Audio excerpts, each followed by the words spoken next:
Hello అండి, welcome to colourful channel. ఈరోజు మనం చేయబోయే రెసిపీ రాయలసీమ పల్లీల కారం అండి. ఇది రాయలసీమ మాత్రము కారం పొడి అంటారు. మీకు వివరంగా చెప్పాలంటే పల్లీల కారం పొడి సూపర్ టేస్ట్గా ఉంటుందండి. ఇది రాయలసీమలో ప్రతి ఒక్కరు చేసుకుంటారు. మనం ఈ రెసిపీ అనేది ఏ దాంట్లోకైనా సూపర్గా ఉంటుంది. ఇప్పుడు మనం ప్రాసెస్లోకి వెళ్ళిపోదాం. నేను పల్లీలు తీసుకున్నానండి. పల్లీలని బాగా మనం వేయించాలి. స్టవ్ సిమ్లో పెట్టి కొంచెం దోరగా వేయించాలండి.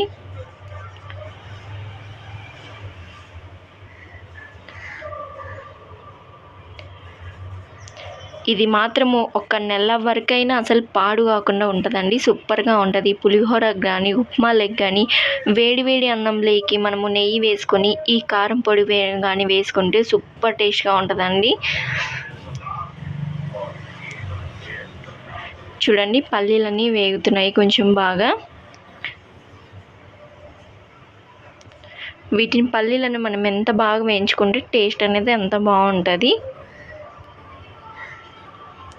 ఈ పల్లీలన్నీ మనం ఒక చాట్లోకి తీసేసుకున్నాం. నేను ఎండు మిరపకాయలు తీసుకున్నానండి. ఎండు మిరపకాయలు మీరు తగినన్ని వేసుకోండి, కారానికి తగినట్టు. నేను ఇవి కారం ఎక్కువగా ఉన్నాయి కాబట్టి నేను కొన్ని తీసుకున్నాను. ఇవి కూడా మనం కొంచెం దోరగా వేయించాలి.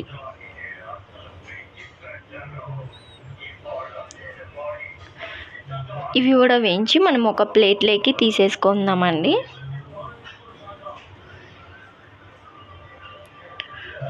చూడండి, దీంట్లోకి పల్లీలు, ఎండుమిరపకాయలు, ఉప్పు, చున్నులపాయలు ఉంటే చాలు.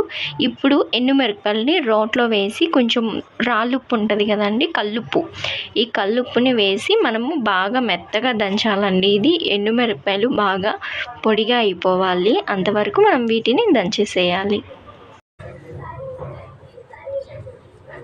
ఇవి ఎండు మిరపకాయలు అనేది కారం పొడి అనేది మనం రోట్లో దంచుకుంటే సూపర్ టేస్ట్ అండి. మా వాళ్ళందరూ అసలు రోట్లోనే దంచుతారు. మిక్సీ కూడా వేసుకోవచ్చు, సూపర్గానే ఉంటుంది. చూడండి, ఈ వట్టి మిరపకాయలు అనేది బాగా పొడిగా అయిపోయినాయి ఇవి. ఇప్పుడు మనము పల్లీలు వేసుకొసుకుందామండి. పల్లీలు కూడా పొట్టు తీయని అవసరం లేదండి. చూడండి, బాగా మెత్తగా ఇవి కూడా పొడిగా అయిపోయేంత వరకు మనం దంచాలి. మా ఇంట్లో ఈ కారం పొడి ఉంటే చాలండి. ప్రతి ఒక్క దాంట్లో పప్పులకు కానీ అసలు మనం ఏం చేసినా ప్రతి ఒక్క దాంట్లోకి మా వాళ్ళు దీన్ని మాత్రం కారం పొడి అనేది నంచుకుంటూనే ఉంటారు. దీన్ని మాత్రం అస్సలు వదలరు. మా ఇంట్లో మాత్రం ఖచ్చితంగా దీన్ని ప్రతిరోజు మనము పెట్టాల్సిందే. చూడండి, అసలు మెత్తగా అయిపోయింది.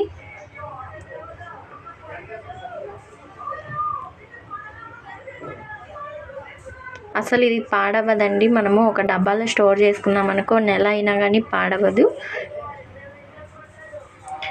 ఇప్పుడు మనము చున్నులపాయలు వేసుకోవాలండి.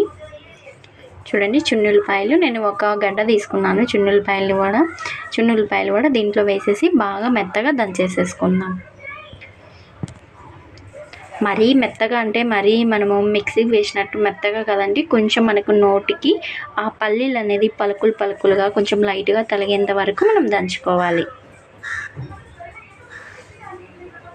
చూడండి, మొత్తం బాగా మెత్తగా దంచేసుకోవాలి. చున్నులపాయలు ఎక్కడెక్కడైనా మనకు కనిపిస్తాయి కాబట్టి మనం ఒకసారి బాగా దీన్ని ఒకసారి కలుపుకుంటా దంచుకోవాలి.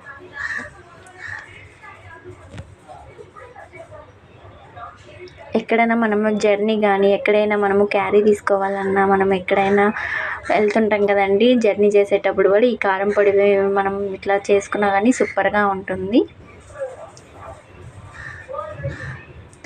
ఇప్పుడు ఇదంతా మనము ఒక ప్లేట్లోకి తీసేసుకున్నామండి. ఈ కారం పొడి మాత్రం ఆసమ్గా ఉంటుందండి. టేస్ట్ మాత్రము అసలు దీనికి కావాల్సినవి కూడా కొంచెం తక్కువలోనే అయిపోతుంది. ఈ రాయలసీమలో ఈ కారం పొడి అంటేనే ఫేమస్ అండి. ప్రతి ఒక్కరి ఇంట్లో ఈ కారం పొడి మాత్రం స్టోర్ చేసి పెట్టుకుని ఉంటారు.